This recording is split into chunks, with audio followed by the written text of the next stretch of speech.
Deus. Irmãos, agora é um assunto muito delicado. Eu gostaria que vocês não atirassem o sapato nem a bolsa em mim, tá? Eu sou apenas o mensageiro, né? Como dizem os americanos, não atire no mensageiro. Então, é um assunto muito delicado que nós vamos ter que meditar, nos aprofundarmos com relação a isso. Mateus 19, 8. Disse-lhe ele: Moisés, por causa da dureza dos vossos corações, vos permitiu repudiar vossas mulheres, mas ao princípio não foi assim. Eu vos digo, porém, que qualquer que repudiar a sua mulher, não sendo por causa de prostituição, e casar com outra, comete adultério. E o que casar com a repudiada, também comete adultério. Irmãos, um assunto muito delicado: divórcio e adultério. Deve ser muito bem analisado. Creio que a análise deve ser feita não de uma maneira geral, mas de caso a caso. Mas é claro que a palavra de Deus e o Senhor se posiciona duramente contra o divórcio, né? E ainda mais o adultério, que é pecado.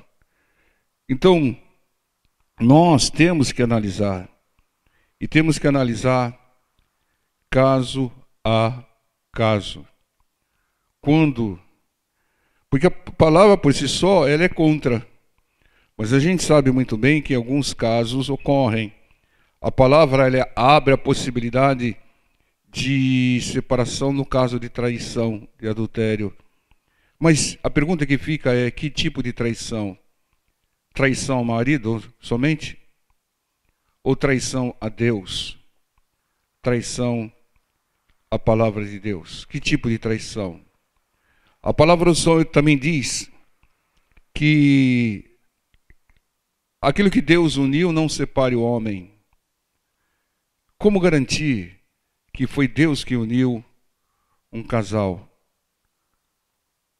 Pastor, a garantia é que tinha um padre fazendo o casal ou tinha um pastor fazendo o casamento. Isso não é garantia que Deus uniu. Há muitos padres e pastores fazendo aquilo que não é vontade de Deus. Vocês sabem disso.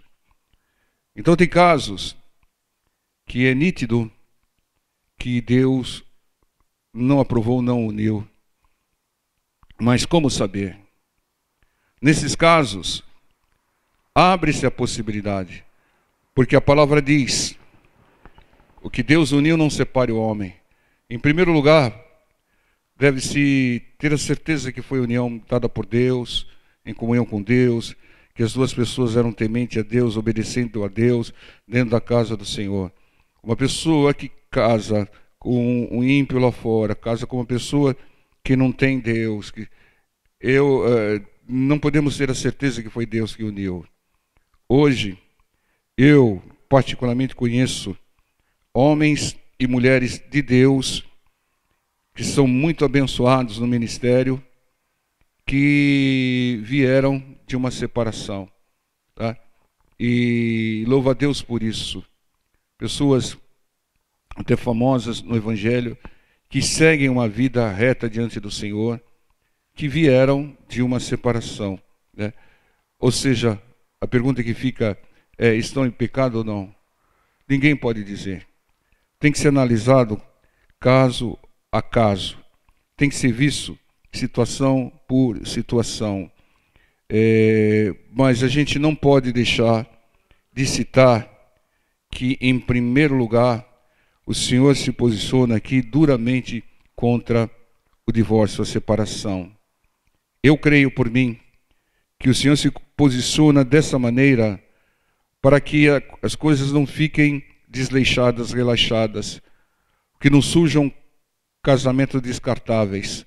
Ou seja, a pessoa não medita, não ora, não busca Deus, não confirma em Deus, vai casando aí por um rompante, com essa pessoa um mês, case e já tem os problemas. Para evitar isso, né, o Senhor se coloca duramente. Ou seja, tem que se meditar, tem que se orar, tem que confirmar em Deus muito. antes de fazer o casamento. Um casamento feito num rompante é um casamento feito na paixão. Paixão é igual emoção. Emoção, o nome que a Bíblia traz para isso é carne. Então não é um casamento em espírito, é um casamento feito na carne, na emoção, na paixão. Então, aquilo que Deus direciona tem que ser feito em espírito, tem que confirmar em oração, tem que meditar na palavra, tem que colocar algumas coisas em prova. O noivo tem obrigação de analisar a conduta da noiva na casa dos pais. A noiva tem obrigação de analisar a conduta do noivo na casa dos pais. Tudo isso, porque eu vou passar minha vida toda ao lado de uma pessoa que surgiu agora na minha vida que eu não sei, né? E acaba descobrindo. Eu tenho ouvido tantos relatos tristes de pessoas que depois que se casaram, passaram a conhecer como era a vida da pessoa, que a pessoa não se revelou, não abriu o jogo, não falou, não contou. Descobre até que o fulano, a ciclana, teve filhos e não contou e se casou. Tá? Então vocês vejam como as coisas estão sendo levadas hoje. Então, para que isso não vire uma bagunça, o Senhor ele marca uma posição aqui, ele se põe duramente contra isso. Ou seja, a luz da palavra de Deus não é recomendável, né? Mas nós sabemos que essas coisas têm que ser muito bem meditadas, caso a caso, situação em situação. Amém? Eu vou dar um exemplo. A pessoa casa com um rapaz, né? Num rompante, numa paixão. Aí esse rapaz omite uma série de coisas, omite até que já foi bandido, que já assaltou, ou omite até que continua no crime. O que vai fazer essa pessoa? Vai se manter aliada com essa pessoa? Sabendo das atrocidades que essa pessoa faz? Vai se manter? Então, caso a caso tem que ser analisado. Você entende? É claro que ninguém vai se divorciar por probleminhas qualquer. Porque hoje em dia, qualquer coisinha, se separam. Tá? Por isso que tem que ter muito meditação e preparo, convivência antes do casamento, para não chegar nesse ponto de ter que passar a vida toda arrastando aí uma cruz. Né? Então, eu não vou dizer aqui que é pecado, que totalmente condenado. A palavra de Deus se posiciona de uma maneira dura para evitar a separação. Mas cada caso tem que ser analisado. Eu conheço um pastor de uma grande igreja, que ele é o segundo homem dessa grande igreja. Você sabe que igreja que é. E ele é um grande pregador, homem temente a Deus, homem que anda em santidade, que se divorciou. E se divorciou já fazendo a obra. Estava ele e a esposa, surgiram uma série de problemas, se divorciou. Porque a esposa estava atrapalhando ele de fazer a obra. Estava atrapalhando, estava tentando afastá-lo de Jesus, atrapalhando ele de fazer a obra. E chegou num ponto que ele se divorciou. Continua fazendo a obra, continua como líder, como o segundo líder dessa igreja, fazendo a obra de uma maneira fantástica, conduzindo pastores, foi meu chefe, né? E o que acontece? Tem dado frutos para Deus e é divorciado. Então entendo, irmãos, como condenar uma pessoa dessa? Pessoa temente a Deus, que anda em santidade, toda quarta-feira faz jejum, né, porque a carne é fraca, né, e continua andando de uma maneira correta, nunca ouvi um escândalo a respeito dele, né, e é divorciado. Não tem como condenar. Por isso que eu digo que tem casos e casos, né? Então a gente tem que analisar individualmente. Amém, povo de Deus?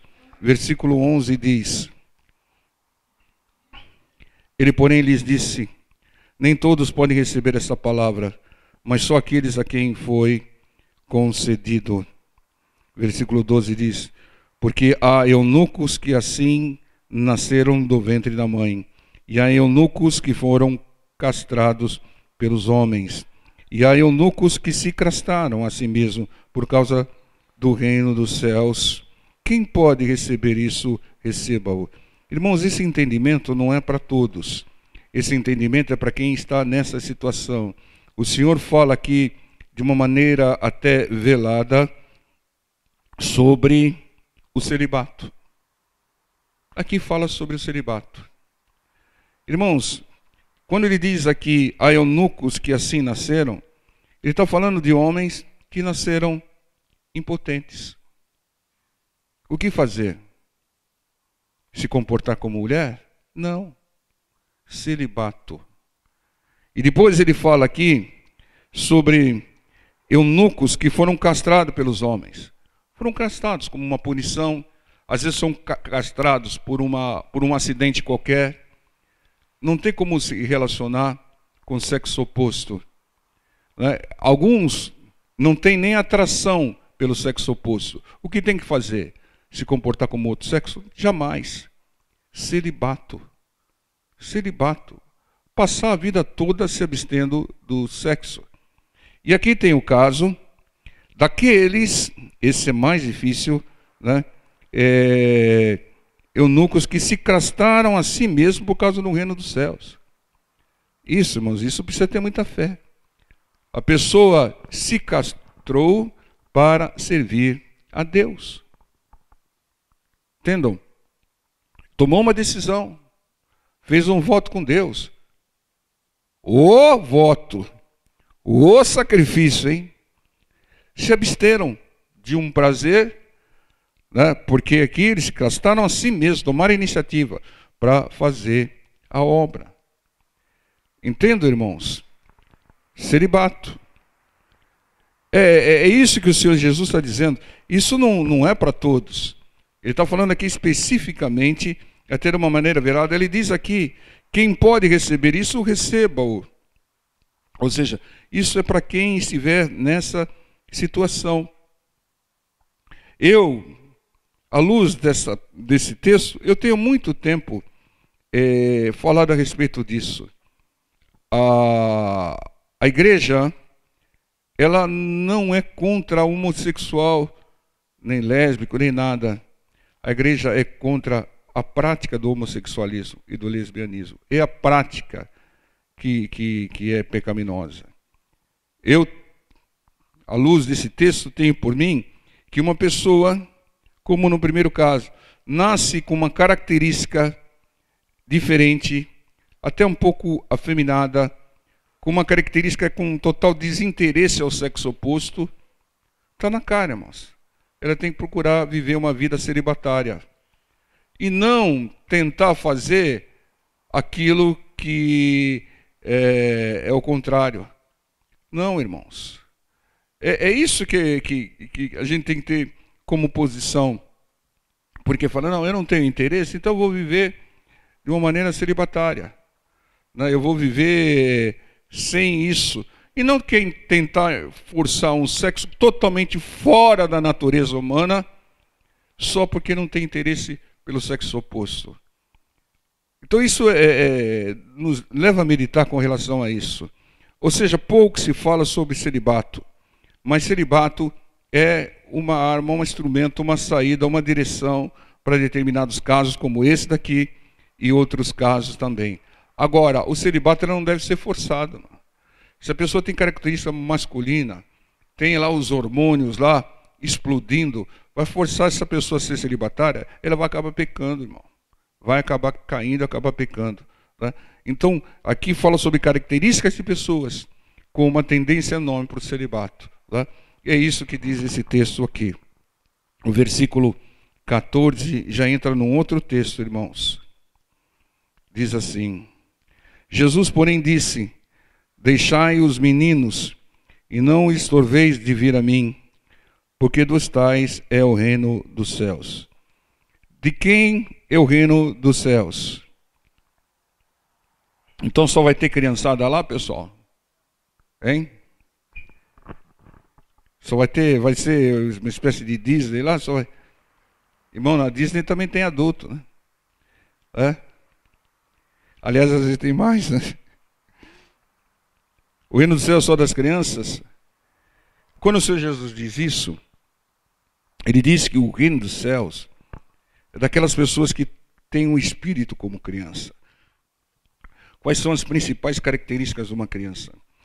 A pureza e a humildade.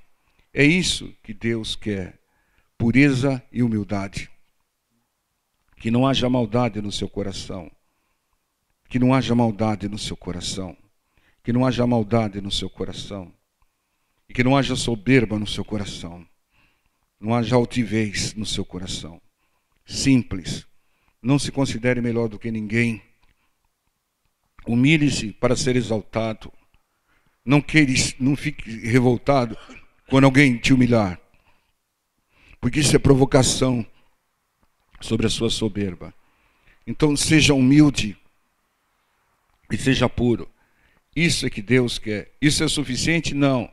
Você tem que obedecer a palavra, você tem que ter fé. Mas são condições sine qua non.